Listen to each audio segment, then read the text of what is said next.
जी अस्सलाम वालेकुम। मैं हूँ अवैध सलीम और मेरे साथ हैं फरुख पताफी। कॉलमिस्ट हैं, एनालिस्ट हैं, एंकर पर्सन हैं। आप इनको टीवी की स्क्रीन पर भी देखते हैं।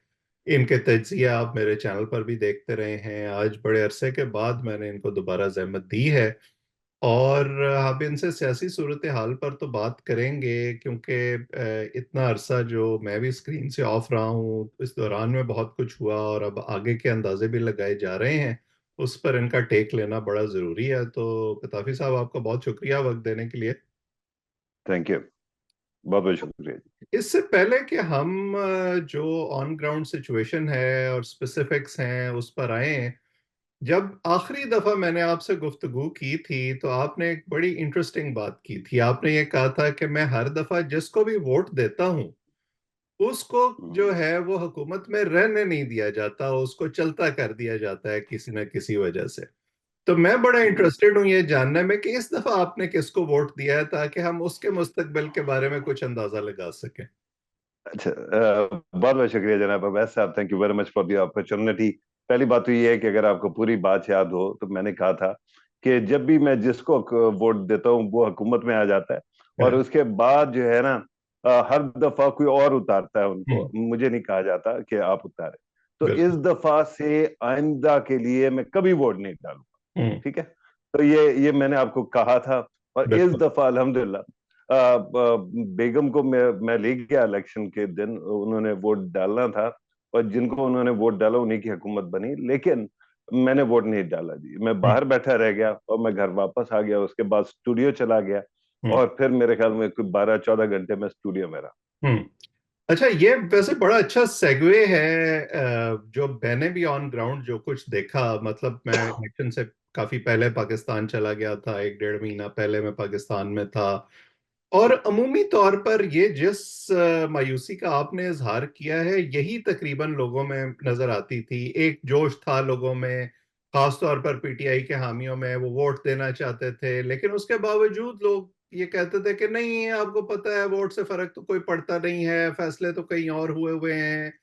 लेकिन जिस तरह का नतीजा आया है इस वक्त, जी खास तौर जी पर वो जिनको हम पीटीआई या पीटीआई बैक्ड इंडिपेंडेंट्स कहते हैं, मेरा तो ख्याल है जी कि वो उस डिजाइन में फिट नहीं होता जो कहीं ना कहीं और बना हुआ था।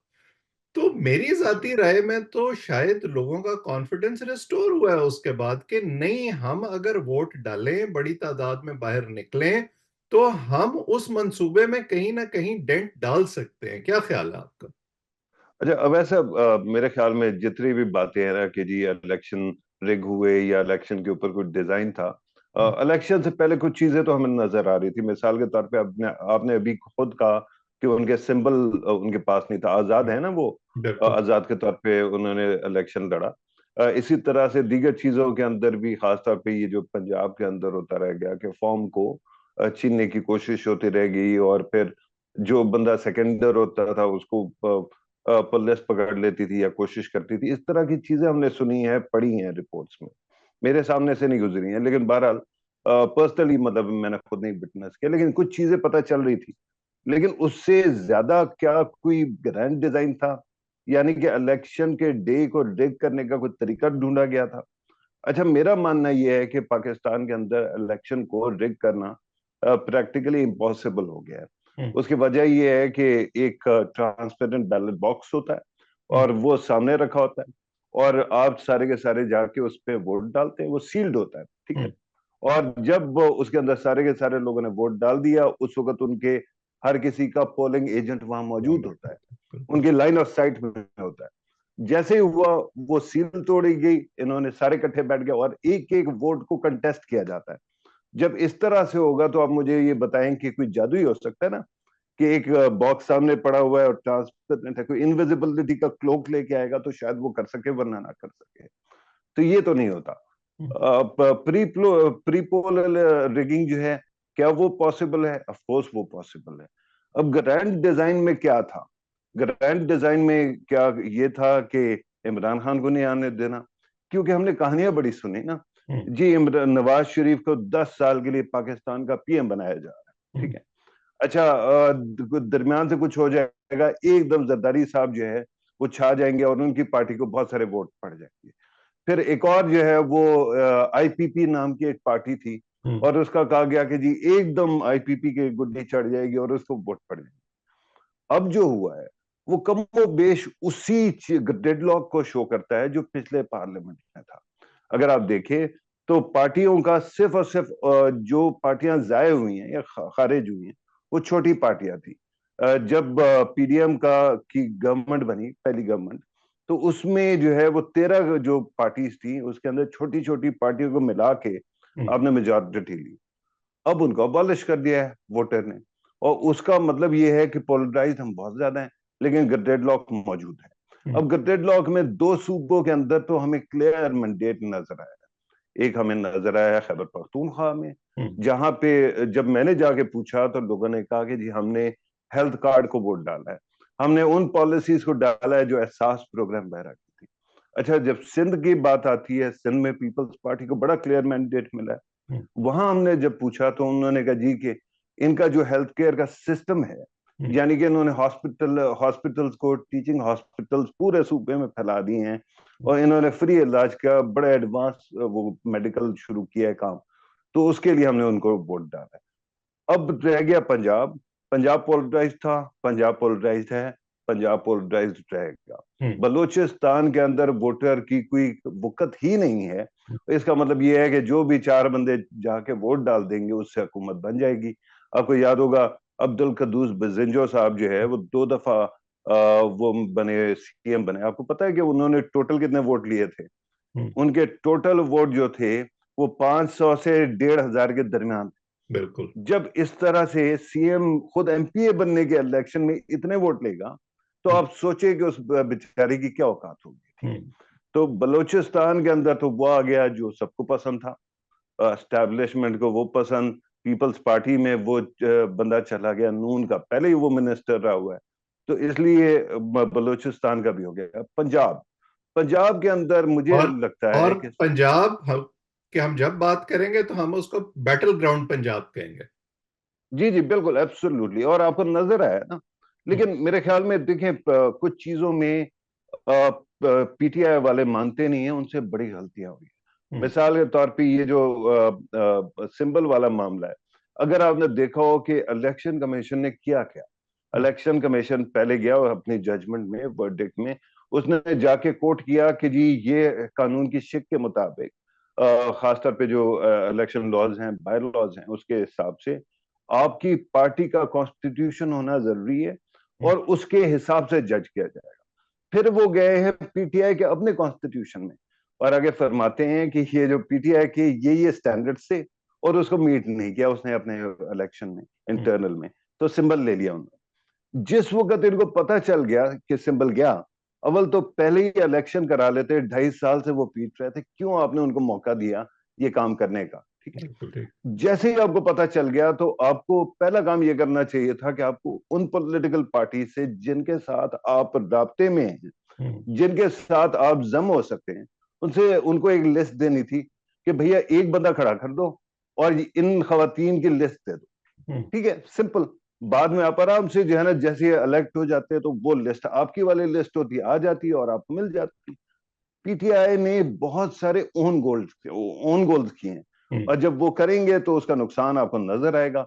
लेकिन उसका मतलब ये नहीं है कि इलेक्शन कमीशन को कोई ज्यादा शौक नहीं था कि हम्म। वो एएनपी को छोड़ दे और पीटीआई को पीट दे। हम्म। ठीक है, इस तरह की भी चीजें हुई। मैं सिर्फ ये कहता हूं कि अगर आप अकल से काम करना चाहते तो आपके पास बहुत जरा थे। मिसाल के तौर पे मुझसे बार बार जिस दिन सिंबल उनसे हटाया गया, मुझसे पूछा गया कि जी इनको क्या करना चाहिए और क्या अब तो वोट नहीं होगा। मैंने कहा भैया अगर आपने इलेक्शन को कभी कवर किया है तो आपको पता होगा कि इलेक्शन एक दिन का नाम नहीं है। हम्म। ये पूरी की पूरी कंपेन चलती है, आपको कैंडिडेट्स का पता होता है कि कौन कौन खड़ा हुआ है।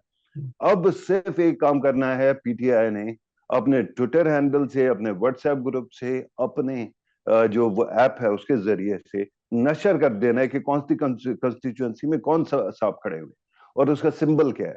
चाहे वो लोटा हो, चाहे वो जूता हो, चाहे वो बाल्टी हो, चाहे वो दसा हो, और लोग उसको वोट डालेंगे।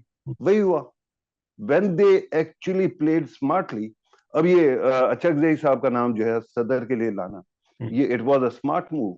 मेरे ख्याल में 2 मिनट के लिए तो मुस्लिम लीग नून और पीपल्स पार्टी भी घूम गया कि ये क्या हुआ है हमारे साथ, ठीक है, क्योंकि ट्रेडिशनली अचकजई साहब उनके अलाए हैं, क्या इनके अलाए नहीं है, ठीक है।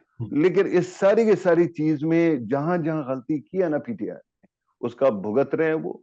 और उसके अंदर आप कह लें कि कोई ग्रैंड डिजाइन है, लेकिन मेरा ख्याल है कि दुनिया के अंदर जो है हमाकत जो होती है ना, उसका भी एक ग्रैंड डिजाइन होता है, वो उसकी अपनी स्ट्रेटेजी होती है। ये तो मैं अग्री करता हूँ इस बात से कि, और मैं हमेशा ये कहता हूँ इवन आम जिंदगी में भी, कि जब आपको ये पता हो कि आपको कोई जो है वो निशाना बनाने की कोशिश कर रहा है तो उसको कम से कम मौका देना चाहिए। जी पीटीआई ने इस हवाले से यकीनन हुकूमत में रहते हुए भी और हुकूमत से निकलने के बाद भी बहुत सारी ऐसी गलतियां की हैं जिसमें ऐसे लगा कि उन्होंने अपने हाथ काट कर अपने मुखालफिन के हाथ में दिए हैं।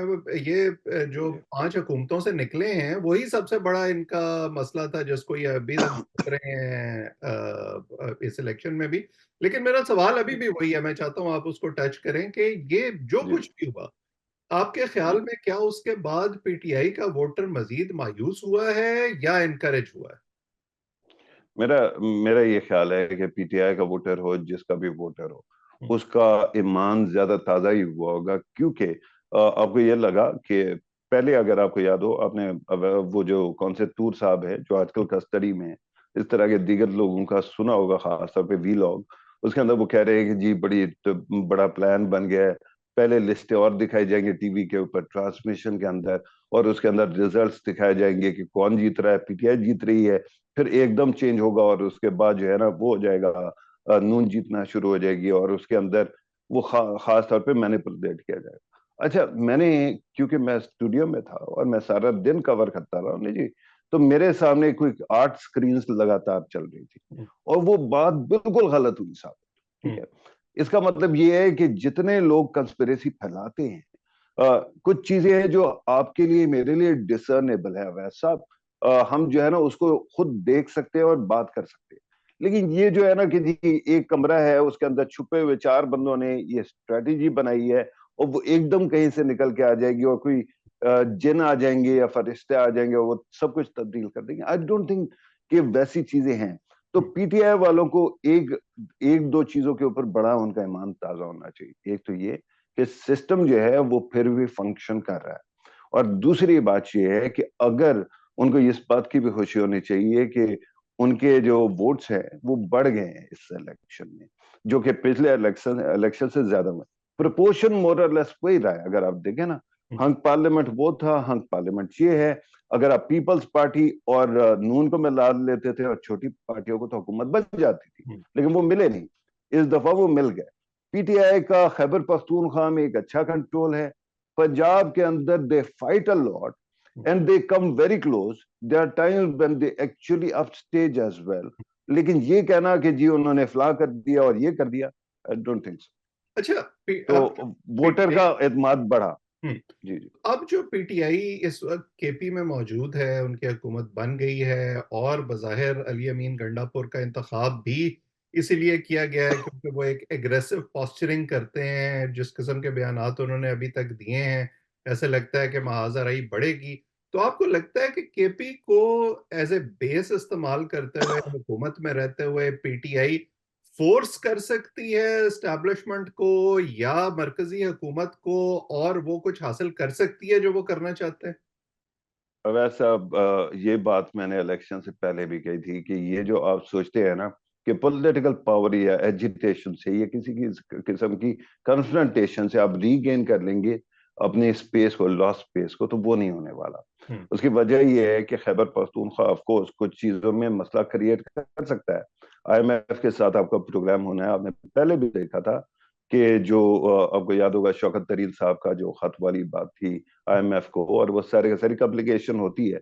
फेडरेटिंग यूनिट यूनिट है ना खैबर पख्तूनख्वा, और बहुत इंपॉर्टेंट यूनिट है। बिल्कुल। लेकिन जहां तक बात है, आने वाले दिनों में आपको सिर्फ एक काम करना चाहिए, और वो वही है जो पीडीएम ने किया था, खासतौर पे पीटीआई के पहले 2 सालों में। हम्म, स्टार्ट में उन्होंने बड़ी कोशिश की अपनी तरफ ड्रॉ अटेंशन को ड्रॉ करने की, हम्म, और उसका मसला ये होता है कि when you are on the top list of the menu, तो जो हुकूमत है उसके 100 दाग भी जो है धुल जाते हैं और कम हो जाते हैं।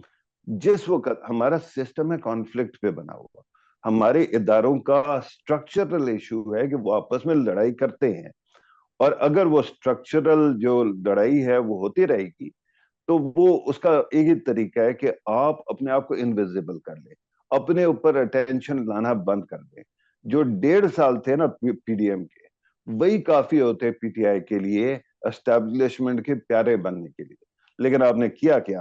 आप पहले जो है आर्मी चीफ को ब्लॉक करने के लिए आपने लॉन्ग मार्चेस शुरू कर दी, आपने अपनी असेंबलियां तोड़ दी, आपने पार्लियामेंट से ये कि -1 ना हो जाए, शाह महमूद को तैशी प्राइम मिनिस्टर ना बन जाए, उसको नॉमिनेट किया, फिर असेंबलियों से इस्तीफा दे दिया।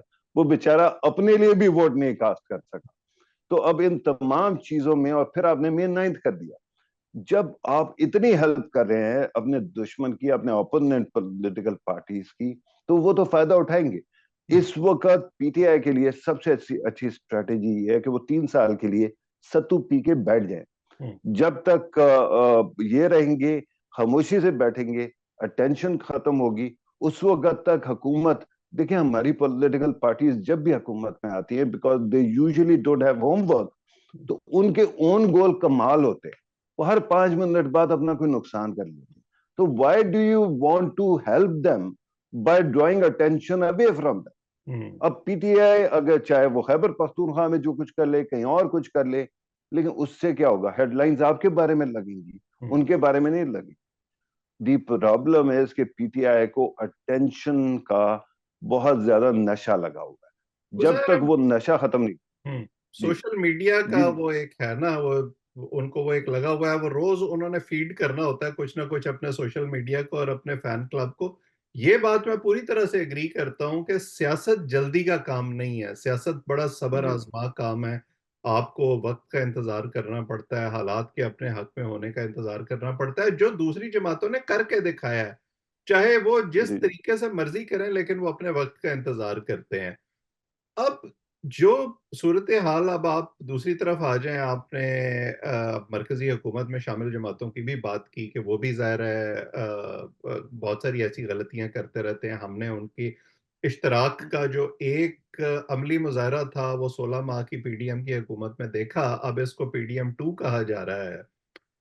आपको लगता है कि ये हुकूमत कहीं, कोई इनके पास प्लान है कि ये, जब 16 महीने की हुकूमत थी, ये कहता था कि जी हमारे पास 5 साल होते ना तो हम बड़ा काम ठीक कर लेते। वैसे आपने अभी 3 साल का मशवरा दिया पीटीआई को, मुझे तो लगता है 3 साल बड़े लंबे हैं, क्योंकि हमारे यहाँ तो अभी 1.5 पौने 2 साल के बाद एक बड़ी अहम तयनाती फिर आ जानी है, और वहां जाके मुझे लगता है कि हमेशा कोई ना कोई रोड ब्लॉक बन जाता है। बट लेट्स सी कि क्या होता है। बट इस हुकूमत के पास जो मरकज में इस वक्त बैठी है, दोनों बड़ी पार्टियों को कुछ ना कुछ मिल गया है। शहबाज साहब वजीर आजम बन गए हैं, जरदारी साहब सदर बन गए हैं, और अगर मोहसिन नकवी साहब वजीर दाखिला बनते हैं तो वो ऐसे लगेगा कि वो एक तसलसल होगा उन पॉलिसियों का जो पीटीआई जिसको भुगतती रही है पिछले 2 सालों के अंदर।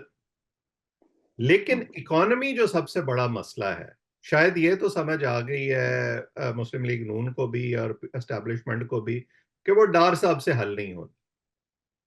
इकोनॉमी और पॉलिटिकल स्टेबिलिटी, इन दो अहम सवालों का जवाब आपको मिलता नजर आता है या नहीं? जी, बड़ी मेहरबानी। पहले तो आपने इकोनॉमी का, दूसरा आपने क्या कहा? पॉलिटिकल इकोनॉमी और स्टेबिलिटी। दूसरा? अच्छा, इकोनॉमी का तो मैं आपको बता दूं कि मेरे ख्याल में एक कंसेंसस बन गया है। और ये जो 16 माह का आपने कहा ना कि उनका ओन गोल बहुत ज्यादा था उस वक्त भी, और उन्होंने सेल्फ सबोटाज किया, उसके अंदर मेरे ख्याल में सबसे बड़ा रोल जो है वो डार साहब का है। और डार साहब के इस तरह से, अब वो फॉरेन मिनिस्टर बन रहे हैं तो मैं ना कहूँ, उसकी वजह ये है कि यार मेरे तो, मैं इधर बैठा हूं ना, तो जब भी मैं किसी के साथ लड़ाई करता हूँ तो उल्टा मेरे गले पड़ जाती है वो बात। केयरटेकर साहब जो है, केयरटेकर प्राइम मिनिस्टर, जब वो प्राइम मिनिस्टर बनने लगे थे उससे 2 महीने पहले, 1 महीने पहले, मेरे बड़े अच्छे दोस्त थे, 12-15 साल तक वो मेरे दोस्त रहे। और एक दिन एकदम जो है ना मेरी उनके साथ कोई लड़ाई हो गई, और जब लड़ाई, उसके बाद 1 महीने के अंदर वो केयरटेकर पीएम बन गए। और मैंने कहा यार अल्लाह मेरे ऊपर रहम करे, मुझे लगता है कि हर हर पत्थर मेरे लिए। लेकिन जो गलतियां है ना जी, वो डार साहब की ही ये था कि ही केप्ट ऑन बैटलिंग कि जी IMF को मैं ठीक कर लूंगा। और उसके अंदर मिफ्ता साहब जब वो फाइनेंस मिनिस्टर थे तो डार साहब बहुत ज्यादा बुरे तरीके से उनके खिलाफ वील लॉग्स करते थे और बड़ी सख्त बातें करते थे। और एंड में ये हुआ कि खुद आ गया और अल्लाह ताला ने ये किया कि उनसे भी नहीं हैंडल हुआ। बाद में शहबाज शरीफ साहब ने ही सेव्ड द डे। तो मेरे ख्याल में IMF के अंदर तो ये सारे का सारा वो कंसर्न मौजूद है कि अगर डार साहब होंगे तो शायद प्रोग्राम आगे ना चल सके। अब जो फाइनेंस मिनिस्टर लेके आ रहे हैं और फिर जो हमारी आउटगोइंग केयर टेकर मिनिस्टर है वो भी शायद कंटिन्यू करेंगी, कल हमें पता चलेगा परसों, लेकिन वो भी कंटिन्यू करेंगी। अगर वो करते हैं तो मेरे ख्याल में IMF से आपकी डील हो जाएगी। IMF से आपका एक्सटेंडेड फंड फैसिलिटी अगर आपको मिल जाती है तो उसके बाद SIFC किक्स इन। और उसके बाद आपको आपने देखा है कि इजिप्ट के अंदर कितना बड़ी UAE ने इन्वेस्टमेंट किया है, परसों चौथ की बात है। तो इसी तरह से यहाँ पे भी हो जाएगी और हमारी इकोनॉमिक स्टेबिलिटी तो ग्रेजुअली आना शुरू हो जाएगी। पॉलिटिकल स्टेबिलिटी अब उसका ये है जनाब कि आपने खुद ही एक मिनिस्टर का नाम ले दिया कि वो कंटिन्यूएशन आ गई और वो केयर टेकर से यहाँ आ जाएंगे। और आपको पता है कि इंटीरियर पॉलिसी के अंदर फिर उनका कितना इफेक्टिव हाथ होगा और कितना ज्यादा वो कंट्रोल करेंगे या इन्फ्लुएंस करेंगे। तो आई थिंक, और वैसे सहाफियों के लिए भी अच्छी खबर है ना कि अब सहाफी जो है वो सिर्फ वजीर इत्तलात नहीं बनता, वो CM भी बन सकता है और वो फिर जो है ना इंटीरियर मिनिस्टर भी बन सकता है। तो उस सारी कहानी के बाद जो है ना मेरा ये ख्याल है कि PTI कैन एक्चुअली स्ट्रगल। लेकिन अब ऐसा, I am not kidding, they have actually lost their, thrown away their power. उनकी पहली पावर थी कि खान साहब बाहर बैठे होते, ठीक है। खान साहब को अच्छी भली सिक्योरिटी सेंचुरी मिली थी। पहले तो वो अगर MNA रहते तो उनको बड़ा सपोर्ट थी उस वक्त, उनके खिलाफ इतने आराम से केसेस इस तरह प्रोसीड भी ना कर सकते।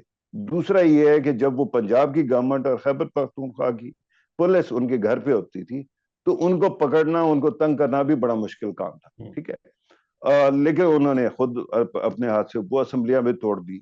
उसके बाद एजिटेशन की जो पॉलिटिक्स थी उसको मेन नाइन्थ का करके इन्होंने अपने हाथ काट दिए। उसकी वजह है कि जब आपके साथ वायलेंस अटैच हो गया और बिल्डिंग जलना हो गई, बाकी चीजें हो गई, अब हर दफा आपको कहना पड़ता है कि जी हम एहतजाज करेंगे लेकिन पुरअमन हो। Why do you have to do that? Because you have burn that boat, you have destroyed that opportunity कि जहां पे जाके आपका जो हवा था वो खड़ा रहता। जब आपने इतना कंप्रोमाइज कर दिया तो I don't think they will be able to destabilise.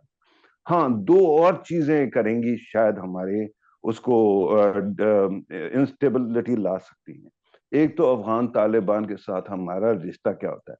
मैं देखना चाहता हूँ डार साहब कैसे अफगान तालिबान को डील करते हैं, क्योंकि वो फॉरेन मिनिस्टर बनने जा रहे हैं, तो वो कैसे डील करेंगे उनको। और दूसरा इंडिया, इंडिया के अंदर जो इलेक्शन है, आपको याद है कि जिस वक्त May 9 हो रहा था तो उस वक्त इंडिया के अंदर एक इलेक्शन चल रहा था कर्नाटक का। अच्छा, और कमाल की बात है कि उनकी डोमेस्टिक कवरेज रुक गई थी उस वक्त, and they were showing Pakistan situation live on all their channels. और वो क्या था कि देखो तुम्हारे एंटरटेनमेंट के लिए हमने ये शो लगा दिया, ठीक है। अगर अगर हम ये मान ले ना कि पाकिस्तान के अंदर भी ऐसे एलिमेंट्स हैं जो आराम से इन्फ्लुएंस हो जाते हैं, और मैं ये नहीं कह रहा कि वो किसी पॉलिटिकल पार्टी के साथ है, मेरे ख्याल में हर जगह पे घुस जाते हैं ऐसे लोग। लेकिन वो जो इंस्टेबिलिटी का ड्रामा है ना जी, इंडिया के इलेक्शन आ रहे हैं, और अगर नरेंद्र मोदी इलेक्शन से पहले पाकिस्तान आके उन्होंने जो हंगल माता के मजार पे जाना, वो मंदिर पे जाना था 1000 साल पुराना, और उसके बाद जाते जाते उन्होंने कहना था हिंदुस्तान पाकिस्तान भाई भाई, अगर वो नहीं करते तो इसका मतलब ये है कि if you are not on the dialogue table, somehow you are on the menu, ठीक है। हाइब्रिड वॉरफेयर चल रही है, हम जितना मजाक कर लें, फिफ्थ जनरेशन वॉरफेयर चल रही है। ये भी कमाल है ना कि हमारे सोशल मीडिया के अंदर भी एक बड़ा गेम है, और वो ये है कि अच्छी अच्छी बातों को भी ना हम बुरा परवर्ट कर देते हैं। सेम पेज को हमने गाली बना दिया, ठीक है। अच्छा, फिफ्थ जनरेशन या हाइब्रिड वॉरफेयर को हमने नथी कर दिया एक खास किस्म की स्ट्रेटेजी के साथ। अच्छा, मैं एक बात कहता हूं और वो जरा आप सोचिए, इस वक्त बयानिया किसका चलता है? हम्म, इस वक्त बयानिया पीटीआई का चलता है सोशल मीडिया पे। वो छाए हुए हैं। अच्छा पीटीआई, अच्छा 2014 में किसका चल रहा था? पीटीआई का चल रहा था, बाकी सारे छुपे हुए थे। लेकिन जो 4 साल पीटीआई हुकूमत में रह गई, उस वक्त किसका बयानिया चल रहा था? पीटीआई का? नहीं जी, उस वक्त पीडीएम का चल रहा था। और हम्म, जिनसे नैरेटिव नहीं बनता, उनका नैरेटिव छाया हुआ था उस वक्त। हम्म, आपको याद हो हाइब्रिड निजाम, फिफ्थ जनरेशन और बाकी जो जितने भी थे, वो उस वक्त उनके लिए काम कर रहे थे। तो is the possibility that there is a permanent element which is poised against the state of Pakistan, और जो भी अग्रीव पार्टी होती है उसके साथ वो मिल जाते हैं और उनकी वॉइस को वो मल्टीप्लाई कर देते हैं, और उसका मकसद ये है कि रियासत पाकिस्तान पे अटैक किया जाए। अगर ये है तो इसका इसी का नाम तो हाइब्रिड वॉरफेयर है। हम्म, आपके ऊपर अटैक हो रहा है और हम लोग इस बात को नोटिस करने को तैयार नहीं है। उसकी वजह यह है कि अगर मैं ये बातें करूंगा, they are not very popular, they are other things which are very popular. मिसाल के तौर पे रियासत पाकिस्तान नाकाम हो गई, हम्म, इकोनॉमी बढ़ गई, प्रोग्राम तो बढ़ गया, ठीक है, हम्म, ये जो मुख्तलिफ चीजें माजरत, अगर मैंने कोई है पार्लिमानी जबान यूज कर दी, लेकिन ये चल रही है, टीवी के चल ऊपर रही चल है, रही बिल्कुल। है जी। अच्छा, तो इन तमाम चीजों को अगर आप देखें तो these things are not sexy. और हम्म, मैं फिर रियासत पाकिस्तान से पूछता हूँ कि जब उनके खिलाफ जब भी कोई कंपेन चली है, उस वक्त हम सो क्यों जाते हैं? हम्म, हमारे मुल्क के अंदर अजीब गरीब काम होता है। हमें अब ख्याल आया पिछले एक चंद महीने पहले कि जी पाकिस्तान के अंदर, अगर अमेरिका के अंदर और कनाडा के अंदर सिखों को मारा गया तो पाकिस्तान में भी मारा गया। भाई जब मर रहे थे उस वक्त हमें पता था कि कहां से हो रहा है ये, हम्म। किसके कहने पे हो रहा है, हमने क्यों नहीं उसके ऊपर होश उस वक्त किया, हमने उसके ऊपर आवाज क्यों नहीं उठाई? वाई इज इट दैट हम अपने आप को खुद अनेस्थीसिया दे के सो जाते? हम्म। ये सवाल है हमारा। यही तो प्रतापी साहब मसला है ना, कि हमारी सियासी जमातों की तरजीहात जो हैं वो हुकूमत के अंदर और होती हैं, अपोजिशन में कुछ और होती हैं। हमारी जी एस्टैब्लिशमेंट की तरजीहात जो हैं वो जब चेहरा बदलता है तो फौरन बदल जाती हैं, कभी कभी तो चेहरा भी नहीं बदलता और बदल जाती हैं, जैसे हमने जी माजी जी करीब में जी देखा। बहरहाल अभी जी तक की जो आपकी गुफ्तगू है, और हमेशा ये मसाइल जो हैं वो इतने गंभीर होते हैं कि मुख्तसर वक्त में उनका अहाता मुमकिन नहीं है। लेकिन जो जी पिक्चर मुझे अभी तक नजर आई है आपकी बातों से वो ये है कि बज़ाहिर तो इलेक्शन भी हो गया है, हुकूमत भी बन गई है, लेकिन इतनी स्मूथ सेलिंग जो है वो शायद फौरी तौर पे ना हुकूमतों के लिए होने वाली है, ना जो है वो अगर किसी ने कहीं कोई मंसूबा बनाया था उनके लिए होने वाली है। इतनी आसानी से अभी चीजें ठीक नहीं होंगी।